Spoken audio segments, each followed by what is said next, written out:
As artists and as creatives and as people that make things, I always find that the stuff that we loved growing up often ends up inevitably inspiring the things that we create when we're older.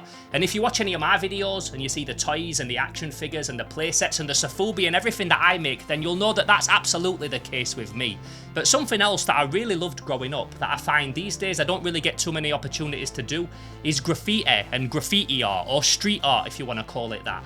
I spent so many of my teenage years immersed in the subculture of graffiti and hip-hop, and even though some of those vibes and those colour schemes do get to be incorporated into the work that I do now at Slimehouse TV, I still feel like it's something that I've not been able to really get stuck into for many years. Up until recently at least, as for the past few weeks or months even, I've been working on something that not only fully paid homage to my love of graffiti, but also helped pave the way for a few other things that I wanted to get started as well. So if all that sounds like a bit of you, as always, sit back, make sure you're comfy, and get yourselves ready for a brand new, very special episode of Slimehouse TV. Let's do this.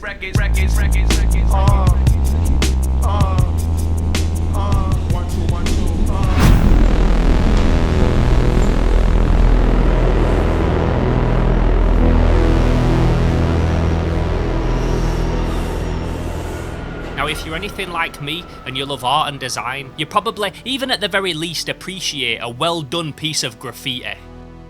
I've spent a lot of my life immersed in street culture and hip-hop. I grew up around graffiti artists, or writers as they're often known as. About 10 years ago, I even made a whole documentary about it, which still to this day is the most viewed video on my channel. And although everyone who picks up a rattle can and writes their name on a wall has different reasons for doing what they do, all have varying opinions on what graffiti is or isn't, what's acceptable or what's out of order, new school versus old school, legal versus illegal, stencils versus pieces, one thing that I'm pretty sure that they would all agree on is that nothing says graffiti culture like painting a train, and there's no train more iconic to see painted than an old school New York City subway car.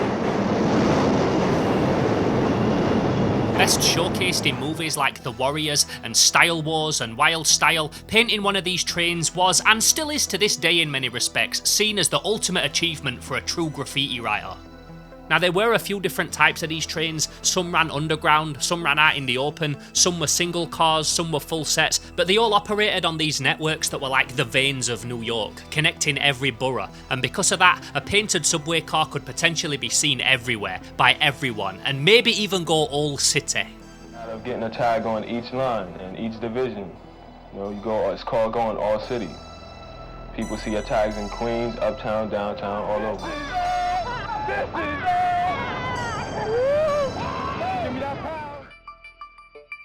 Now obviously this is something that I'm a massive fan of. It's a culture that I've always felt very deep rooted in, and even though I don't go out doing graffiti and tagging stuff up, at least anymore, I still wanted to create something that felt like a homage to all that stuff that I love, but then also directly tied back into the toy making and everything else that I've got going on here at Slimehouse TV now. And after sitting down and having a bit of a think, it really didn't take me long for me to come up with the perfect idea for a project. So a few months ago, I hit up a friend of mine called Richard, aka Cosmic Constructs, a fellow creator who is very proficient in a 3D sculpting program called Plasticity, and I asked him how easy it would be for me to create a scaled down version of one of those classic New York subway train cars or carts, people call them different things, and it was just an idea that I had in my head for a while, and I wanted to know realistically if I were to get Plasticity, how long it would take for me to get my head around it and pull something off like that. Now if you watched that video where we went to visit Cosmic Constructs to see the stuff that he makes up close, you might remember that he actually ended up creating the subway cart for me. He basically decided that he would be able to make it pretty quick, and he also liked the challenge of it, so we thought we'd do it as a bit of a collaboration. So he would handle the sculpting and the printing, and I'd handle the weathering and the painting. So that's exactly what we did, and now after a few months of this being sat here on my shelf, unpainted, it's finally time to make a start on it.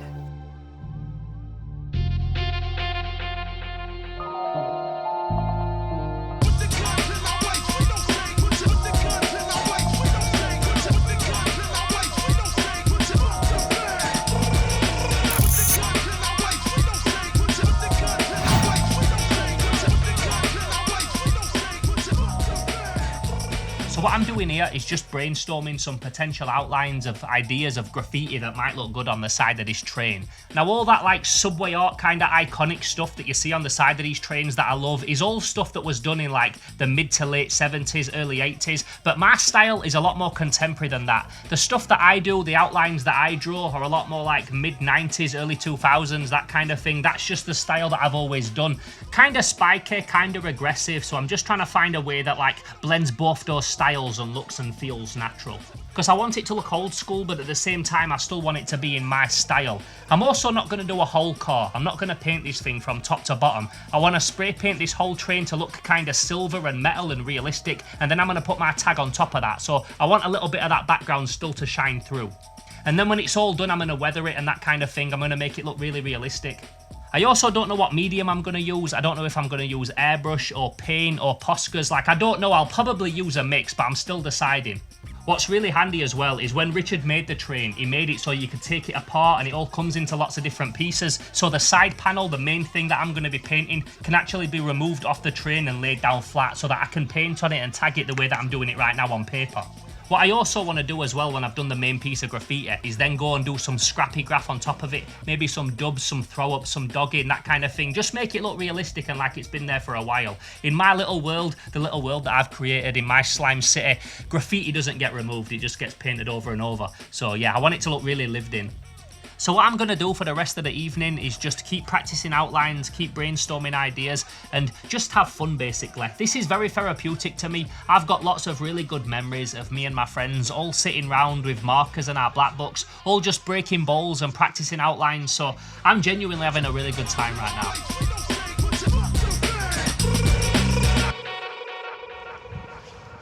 So I'm just taking a walk down to Halfords to pick up a can of primer spray paint. But if this was back in the day, and if I was a legit graffiti writer, I would probably be coming out with more than one can, and I also would probably not be paying for it. When I made my documentary, Sheffield Graffiti Kingdom, I had a whole chapter in there on stealing, or racking as they used to call it. And arguably, racking was as much a part of the graffiti culture as doing the graffiti was. So they would walk into a shop like this and walk out with tons of cans of spray paint hidden in their trousers and their coats. Now obviously there's not going to be any of that today. I only need one can. Never been big on shoplifting and I don't fancy getting arrested.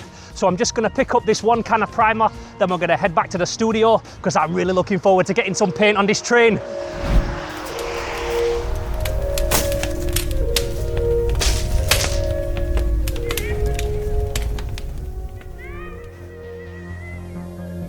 So as soon as I got back, I made a start on getting the model all primed up. I'd spent so long looking at this thing, sat on my shelf unpainted. So many of the months leading up to this video had been spent handling commissions and collaborations and other awesome but very time-consuming obligations, and I was so ready to just get going with this project.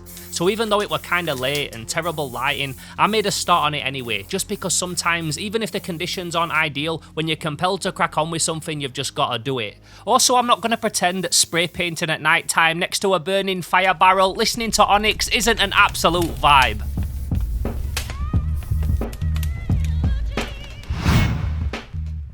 So as you will have seen last night, I started priming this thing, and I went for this Halfords red primer. It's like a dark terracotta colour, and the reason I went with this is I figured that if I hit it all with this first and then put chrome on top of it after, like silver metallic colours, it's going to leave a nice rusty colour looking undertone. Now I did run out of this halfway through, but luckily I did have a bit of colour forge spray paint, some matte finish orange and some peachy peach, so I managed to use a little bit of that, and then I put the red primer over the top of it, what was left in the can, and kinda hopefully now covered most of the thing. I will have to get some more red primer for the undercarriage, but in terms of this stuff that you can see right here, this is now all pretty much primed. So the next stage now is to start spraying it all silver, and I have done a little bit of a test and it does work really well. So the way that I've done it is I've dusted two different types of silver, one that's like a darker metallic and then another one that's got a little bit of a blue in it, almost like Robocop armour. So I thought if I use both of them on it, it will make it look like a realistic metal train but also have a little bit of a hyper-real vibe.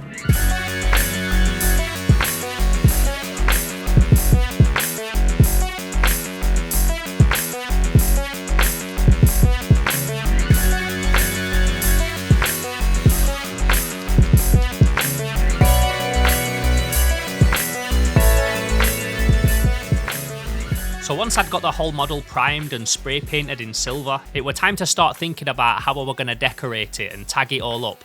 So I got out my airbrush and thinned some paint and started practicing a bunch of scrappy hand styles and messy graph. Now this was just a spare misprint that Richard gave me to test paints on, so this is not me instantly ruining one of the actual side panels or anything like that, but I wanted to test out doing some small tags with the airbrush first, because although it's definitely a lot more messing about than using pens, it's the only way in my opinion to really replicate tiny bits of tagging that have been done with a spray can.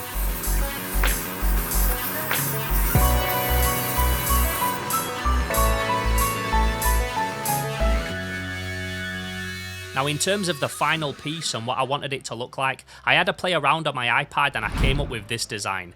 I also then composited it with a photograph of the train and mixed it in with a bunch of other messy bits to blend everything together, which I felt gave me a basic but real nice idea of what the final finished model had the potential to look like. So now that I were all prepped and everything were good to go, I started recreating that outline on the side of the actual train panel. Even though recreating it is probably a bit of an exaggeration because I did only end up sticking to it very vaguely. Whenever you're doing a graffiti outline, it can often change and flow differently depending on what scale it's been changed to, what surface you're doing it on, or just how you're vibing with it at the time. But I did sketch something out that was pretty similar, and once I were happy with it and I were confident that it were going to look good, I got out the airbrush again and started filling it all in.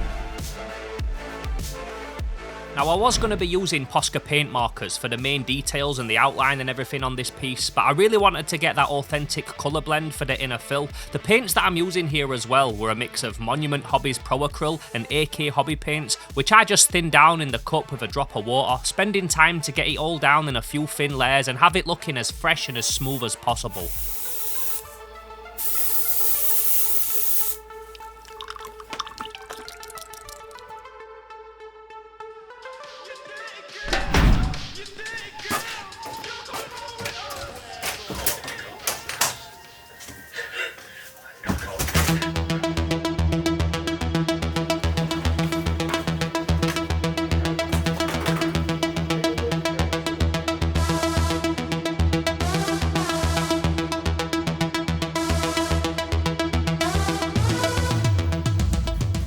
So the following day, I got the airbrush all put away and had a good clean down so that I could move on to the next stage, one that was a lot less messy and one that I'd been really looking forward to, the actual outline and all the little fine details and highlights that would really bring this whole design to life. Now the piece that I'd originally sketched on the iPad did have a dark outline, but I really liked the idea of doing a light one on this just because I've always enjoyed that look and I felt it would make this design pop that little bit more. Now ideally, I would have done everything with the airbrush, but because I'm just not confident enough with one to get the lines as sharp and as perfect as I need them to be, Posca pens felt like a much safer option, and also by using one that was super fine, it gave me a lot more control, it made it much easier for me to get it looking as neat as possible. Also, any part that I messed up, I could just cut back with a brush and a little bit of paint. And I did do this quite a bit because, as I mentioned, when you're doing a graffiti outline, things can always change and flow differently constantly, so I did do quite a bit of cutting back and adjusting before I had the final outline that I was the most happy with. I also wanted to add some 3D to this. Making a graffiti piece look like it's three-dimensional is a classic staple of graffiti design and wild style. It makes the whole thing look way more blocky, also gives you a nice excuse to add some more bold colour to the design as well, so that's what I did here, using a very specific line filling technique. Now what this does is not only make everything look a little bit neater, but it's the exact way that many graffiti writers would fill in a full-size burner in real life if they were doing it with spray cans. So again, just another little touch to try and add as much authenticity to this piece as possible.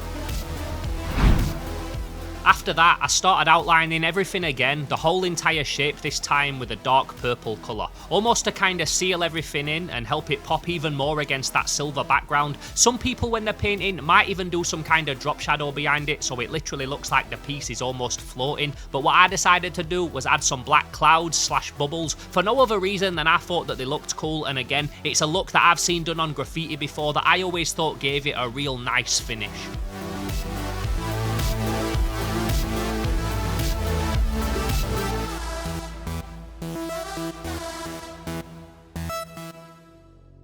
So just thought I'd do a little check-in because I've been working on this for a few days on and off in the background whilst working on other projects. And as you can see, I've pretty much blitzed one entire side of this train now. I've done a big piece of wild style graffiti in the middle, like an actual like centerpiece. And then I've done lots of scrappy graph and dubs and dogging and that kind of thing. And I love all types of graffiti. When I see something like this, I want to see a nice piece, I want to see some scrappy graph. So I've really tried to encompass all those different styles on this one side. Now, something that I've mentioned a couple of times now is that I wanted this to actually look like it was done with spray cans and not all paint markers. Obviously, it's unavoidable. I can't make every single thing look like it was done solely with a tiny spray can. But for the most part, I feel like I found a healthy balance where some looks like it was done with spray, like we've got the airbrush fill in the middle and stuff, and then the outline and things obviously has to be done with a paint marker because I'm just not a good enough airbrusher to do outlines and thin highlights and that sort of thing. Something else that was concerning me as well is that all the paint markers that I'd bought, all the Posca pens, were pretty much all fine line, like extra fine, which is really nice for doing all those highlights and stuff that I was just talking about. But when you're doing graffiti, spray paint comes out in all different types of thicknesses. You can get all different types of caps. Sometimes somebody might be using a chisel marker. Sometimes they might be using a big like bingo dotter. So I just wanted to try and find a nice balance of different thicknesses. And all I had was these extra fine Poscas. So I've just ordered a bunch more. So I've got a few different variations now. Now these Poscas are super expensive. They're like between 15 and 20 pound a pack. I've probably spent so far like 80 pound just on packs of Posca pens. And I have tried the cheaper ones because you can get like cheap off-brand knockoff ones, but they're just not very good. So yeah, I've had to go with like the legit Poscas and the Molotov pens and stuff, and they're really good, but yeah, they are kind of expensive. Also, just the spray paint, like I had to spend like £40 just on cans of spray to cover this thing because I used like 3 cans of silver, 1 primer, and yeah, this all just starts to rack up. So this would probably be a good time to mention that I do have a Patreon. That's something that you can sign up for as a viewer. That helps me fund the projects that I do here at Slimehouse, helps me fund the videos, helps me pay for equipment and that kind of thing so that I can do these projects. Because on the surface, this might look like my friend printed me a train and I'm just painting on top of it. But yeah, there's quite a lot of costs involved even in something like this. So that's patreon.com/SlimehouseTV. I'll put a link to it down in the video description. And if you join that, you get a few different perks as well. You get exclusive access to our Discord. You also get exclusive access to STLs from time to time. And yeah, it just helps me support what I'm doing and helps me keep the lights on here in the studio and helps me keep making this brand and what I do here at Slimehouse bigger and better than ever. So what I'm going to do now is just continue with doing the tagging and filling this up a little bit more, and then I've got to start thinking about the inside and the other sides and stuff, because this is only the very first stage of painting this train really.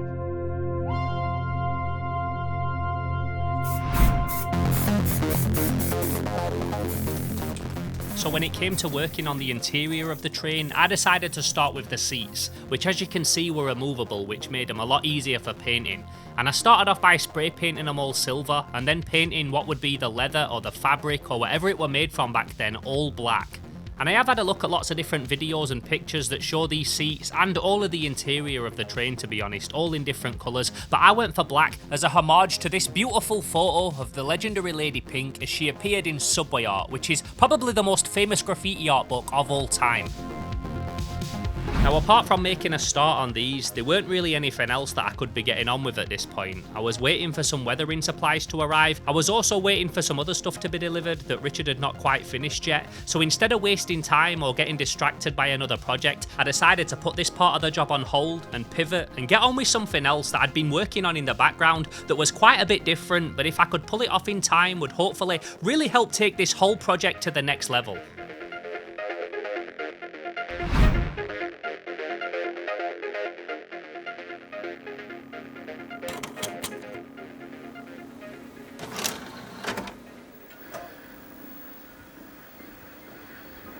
So if you watch my channel on the regular, you'll know that I love all things old school, vintage and retro, which obviously includes retro gaming, and from time to time I like to create my own Slimehouse versions of old game characters that I feel either don't get enough love, have never had a decent figure release, or I like the design so much that I just want to try them in my own style. Well, there's one particular game that I've been wanting to create a tribute toy of for quite a while now, and I figured with this being a graffiti themed episode, it'd be the perfect excuse to finally get it made.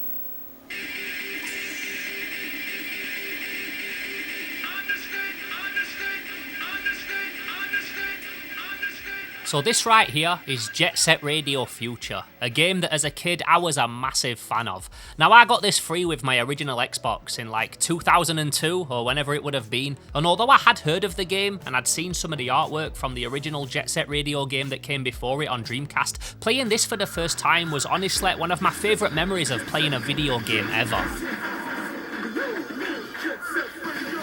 It was one of the first times that I remember playing a game that felt so big and vast, with so much to unlock and so much to discover. I spent weeks and weeks glued to that Xbox after unwrapping it, staying up until crazy hours in the morning, and it was all because of how much I fell in love with this game.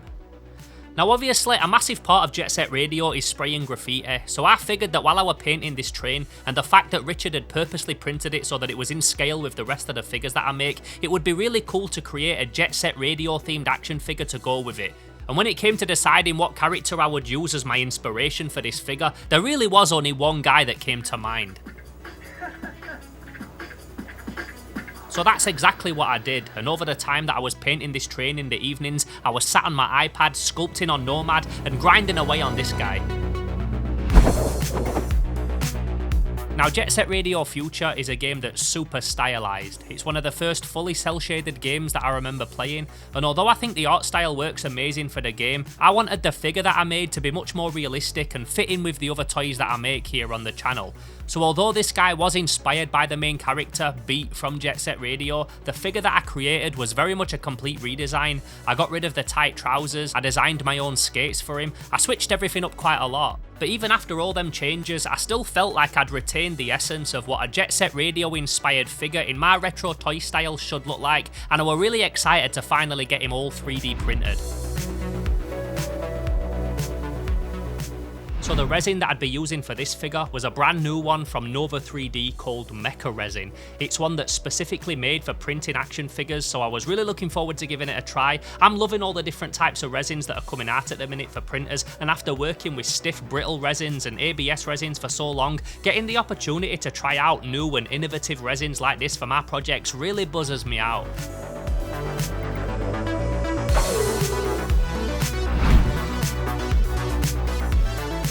Now I broke the figure down into a few different pieces to make it easier to paint, to give it some articulation, and also because I wanted it to be printed in a few different resins.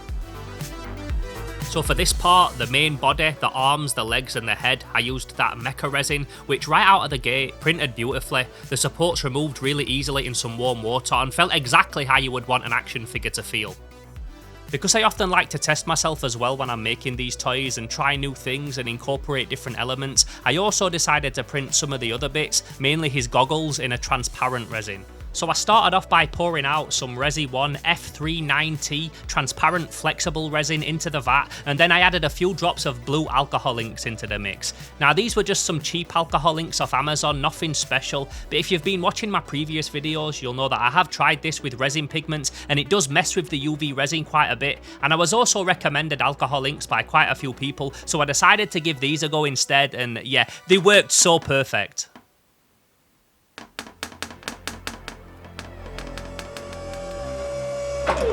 So once everything was all printed and I'd experimented with a few different sizes and scales, I took all the best bits that I wanted to keep, put them in the UV curing machine and got them all baked and ready for the sanding and the prepping stage. Now whenever you 3D print anything in resin, if you don't already know, you have to cover everything in supports, and when you break them off it leaves these little marks, little bumps and indentations, so this is the part where I get rid of all them little imperfections and smooth everything off. And for that I like to use a mix of these precision sanding sticks, which are really handy, and also my Dremel with a buffing cup, and it just helps smooth everything off, and also helps if there's any articulation points that have warped a little bit and don't quite fit together like they were designed to. So I spent a bit of time just refining everything and making all the separate parts look and fit as perfect as possible. But once that were all done and I'd got everything cleaned and everything dry fitted in place, I took a step back, and it's safe to say that I were really loving how it were looking so far.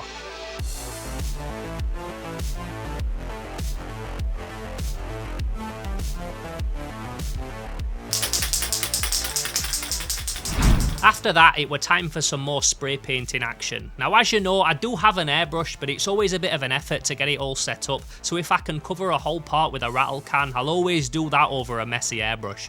So I started off by painting all of the peachy skin tone parts with a can of Tamiya that I'd got left over from a previous project. I also spray painted the legs with an army painter black, which all worked beautifully. Painting the t-shirt though didn't go as smooth in any sense of the word. So the colour of Beat's t-shirt is a real bright, vibrant, almost neon green, and if you've been keeping up to date with my videos recently, you'll know that I've been on a whole deep dive of neon green colours. So I do have a bunch of greens that I've already pre-mixed. I've also got some others that I've not even tried yet, but because this was a graffiti themed video, I wanted to try this kind of loop green that I'd bought and not really used yet. Also, the colour was perfect. Unfortunately, the way that it came out of the can was far from that. Now I even soaked this first in hot water for a good 10 minutes just to try and break the paint particles down a little bit, but it made no difference whatsoever, so I completely scrapped that idea, and off camera I ended up stripping it all off and repainting it in that vibrant AK green paint that I'd painted Landfang with, which was tried and tested, and if you watch that green painting video you'll know comes out like an absolute dream. The other parts though all sprayed up really nice, so using my usual mix of 2 thin coats and Pro Acryl, I got to work filling in all the other little bits of colour and all the fine details. And when it comes to finishing the train later, I would be really digging deep with the weathering and making things look rusty and realistic, but when it comes to my action figures, I always like them to look really neat and bold, the way that a toy would look if it came right off the shelf, and that's always the vibe that I want when I'm creating my toys, always with that factory fresh finish.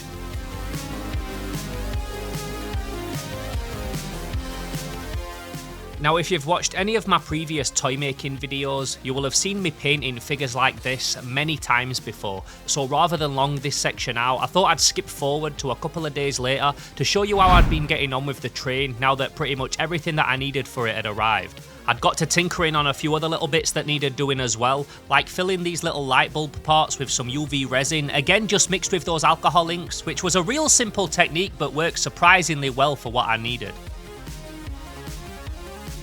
I'd also been laser cutting out some little signs for these sections which would display the destination that the train would be heading to, and I'd had all of these little beauties delivered.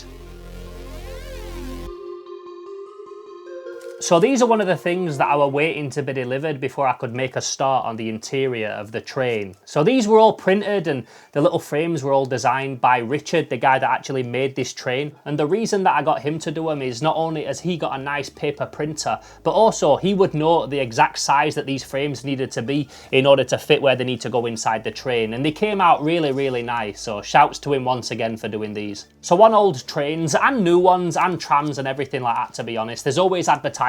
So I picked a bunch that were from the late 70s, mid-late 80s, early 90s and that kind of thing, of just ones that I like. I've got like a whole archive of cool advertisements and stuff that I've found over the years on Tumblr and things. And I got some really nice ones. So I've got like a little Godzilla Game Boy one for Thundercats Crisps. There's a little poster here for My Movie, Unit 11. There's also one for Beastmaster, which is not only an awesome movie, but is also a nice little nod to the film Style Wars.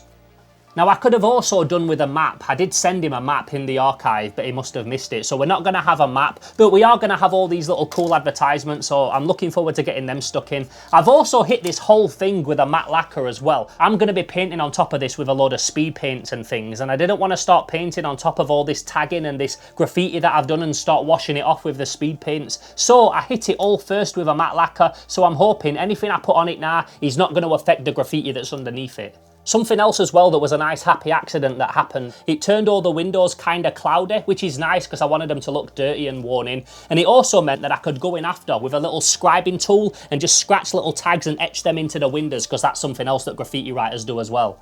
So just a little subtle detail that you won't really notice, but if you do, if you see it, then it's just going to be a nice little touch that makes it feel lived in. You'll also see as well I've done a bunch of scrappy tagging and graph on the inside just to help tie everything together. Or something else that I did as well, these lights at the front and the back are painted with a glossy transparent red Tamiya paint. Now this was a paint that I picked up at a Doncaster toy fair like 2 years ago. There wasn't really many toys to buy there, nothing that I wanted. We met Shane Ritchie at that event, that was really cool, but we didn't really pick up any toys. So when I was there I picked up some supplies from one of the stalls that has railway stuff, and it came in really handy. I've never used them before, but basically I was going to do the same thing that I did on these lights up here with the UV resin and the ink, but it would mean turning this whole thing upside down basically, on its side, on its arse, but I instead painted over it with that transparent Tamiya and it worked perfect. So just going back to the weathering, that's all I've got to do now. I'm going to like add some rust and some dirt and some grime. I've got some nice pigment powders. I've got some streaking grime. I've got lots of things that I've picked up at events over the last year or so for this exact kind of thing. So looking forward to hopefully now using some of that and tying this whole thing together.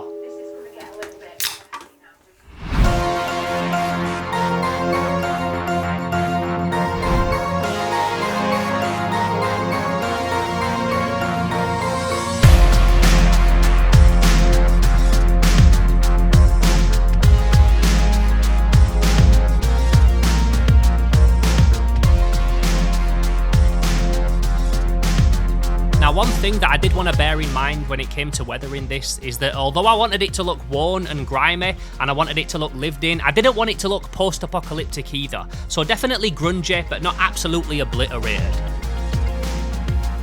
Now this can be kind of difficult, it can be sometimes hard not getting too carried away because weathering stuff is genuinely a lot of fun. Especially when you're using something like dirty down rust, which if you're trying to age metal and make it look aged and corroded works so insanely well. So once I'd added most of the rust and grime to all the nooks and crannies, I then drew for the airbrush one final time and started adding some subtle pro-acryl transparent brown to a bunch of areas where I thought dirt and dust might gather. I also tinted down the silver a little bit so there wasn't so much of a jump between the shiny parts and the bits that I made dirty and corroded. I made sure that I did this on every part of the inside of the train as well, both with the seats in and without, just in case I ever wanted to display it without any of the benches inside. Now so far, pretty much everything was looking good. Everything other than these laser cut signs that I'd made. I just didn't like how the text stuck out so much and that they weren't behind glass like they should be, so I decided to completely take them off and 3D sculpt and print some more that actually had the text sunk inside them. I also made sure that they had a little bit of a lip inside as well so that I could fit something in them, which I found out that the plastic that the Posca pens came in, the packaging, actually worked perfect for. Because I had some adhesive mixed up as well, this also felt like a good time to get all them posters stuck to the wall. Also, now that all the main surfaces were weathered, I could start concentrating on adding a bunch of these little extra bits and all them details that would make this whole train car look and feel like one that people had genuinely been using. Shouts to Slime Alliance member Paint and Suffering as well for the suggestion of adding a little bit of chewing gum stuck to some of the seats and on the floor. This was literally just a case of mixing up a bit of green stuff, dotting it about and then painting it some gum looking colours. Just one of those things that literally take zero effort but works so well. Another really simple but very effective technique that I like to do when I'm making grimy street diorama stuff like this as well is grab some globs of Citadel Nurgle's Rot technical paint and then gunk it up in any of the corners or alcoves that look like a drunk punk or a grotty gang member might have gone for a slashing. It does look a bit thick now, but once it's dried and settled, it's just another one of those things that'll make the vibe of this whole cart look just that little bit more grimy. You can run, you can hide, but you won't make it out here alive. You with the mind, you complete for your life, but you won't make it out in one piece if you tried. You can run, you can hide, but you won't make it out here alive. You with the mind, you complete for your life, but you won't make it out in one piece if you tried. Pigment powders were then scattered and dusted around various areas, anywhere that I thought needed them basically, and then once I were happy with how they were looking, I set them all by spraying them down with some isopropyl alcohol. Now with that, everything in terms of the painting and weathering was pretty much done, but I did want to add some other little bits inside, some props, stuff that had been dumped or left behind by people riding the train. I also wanted to add some random magazines, and I love making these. I made them for my Resident Evil diorama before, and they're so simple to create. I just search old magazines for the back pages where you could order back issues. I then cut them out and glue them down on those little instruction booklets that you sometimes get inside packaging when you order stuff.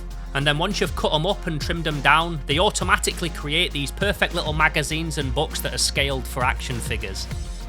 A bunch of those old magazines were also used to create some little additional stickers and paste-ups, and just a ton of other tiny little bits and extras that would help tie everything together and get this train and this project and this whole thing finished and ready for its close-up and of course its big final reveal.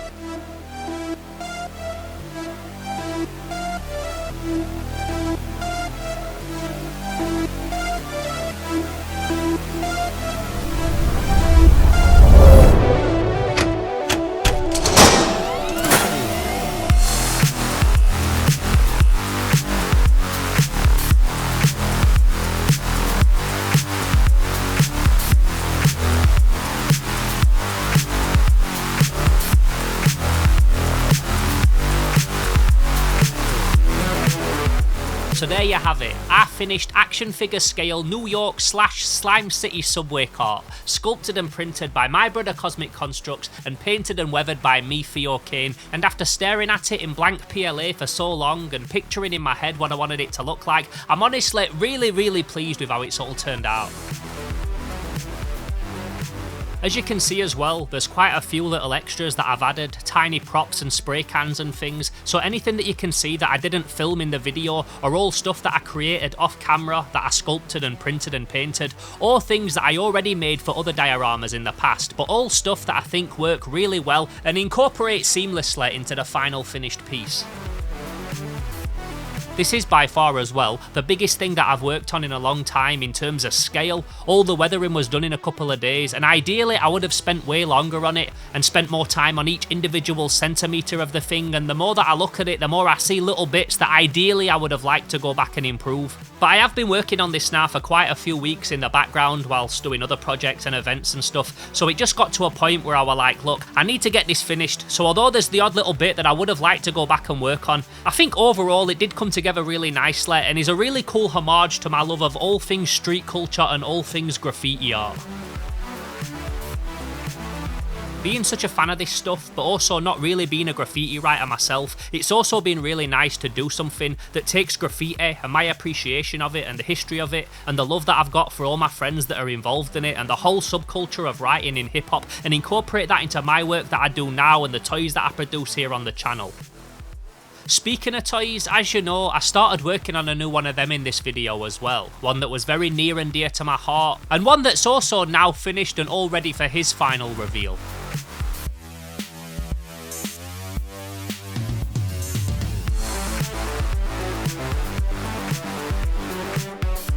And there he is, my Beat from Jet Set Radio inspired exclusive bespoke action figure that might honestly be the cleanest toy that I've painted yet. Trying not to cross-contaminate the colours while I was switching between them on this thing was such a chore. Also the goggles that I printed in the transparent blue, all stuff that added that extra layer of difficulty to pulling this thing off, but I think we can all agree that it were worth it, and after thinking about making this toy for so long, again, it's so cool to be able to now finally have it finished. It were also nice to see that this year is the 25th anniversary of the original Jet Set Radio game, so it also felt like a very fitting time to create this guy, and overall I feel like I did what I set out to do with the project, making the figure and bringing the train to life. They're both also things that are going to play into some stuff that I've got planned for the future as well. Can't say too much about it right now, but just know this isn't the last time that you're going to be seeing either of these things worked into future projects and future videos.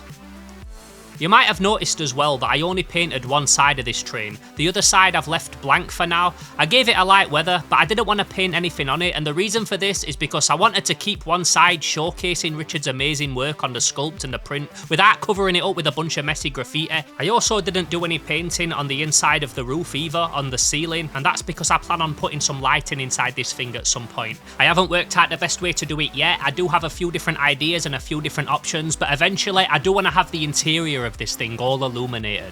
So that's also the reason why I didn't fit any of the poles inside it that Richard made yet, and also why I haven't fitted any of those handles that hang down from the ceiling either, because I planned on printing and painting a bunch of them as well, but there was just no point in doing any of that right now because I don't know exactly how the lights are going to be running across that area yet. As sometimes happens, I just ran out of time with this project. I've got a big thing that I'm starting next, so I did have to call this one done for now, but as you can imagine, I did have a lot of fun working on it. It's been a joy to go back and dive into a subculture and a game that meant so much to me growing up, and I'd love to know what you think of the project so far.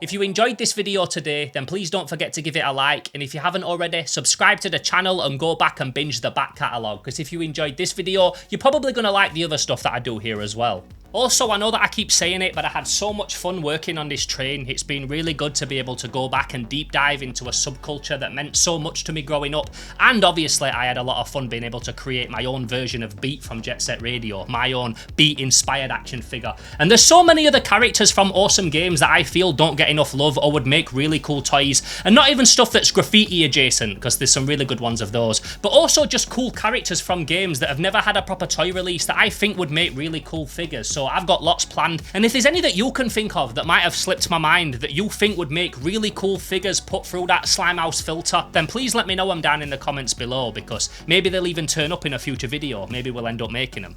In terms of the toy making stuff as well, I've got some really cool stuff planned for the future. I've got a lot of things that are currently in motion. I've got some stuff that's been planned. I've got some videos that I'm working on in the background. I've also got a massive announcement that I'm not going to be making today, but it's going to lead to some crazy videos on this channel that I can't wait to get stuck into. Not going to tell you about that today, but stay tuned, because yeah, that's going to be really, really good. But as always, I just want to say a massive thank you to everybody that took the time to watch this video today. With all of the other stuff that you could be watching on YouTube, it really does mean a lot that you come back here every single week and watch some Slimehouse TV, and I really hope to catch you in the next one. So until then, I'm Theo Kane, this is Slimehouse TV, and I'm gone. Pow!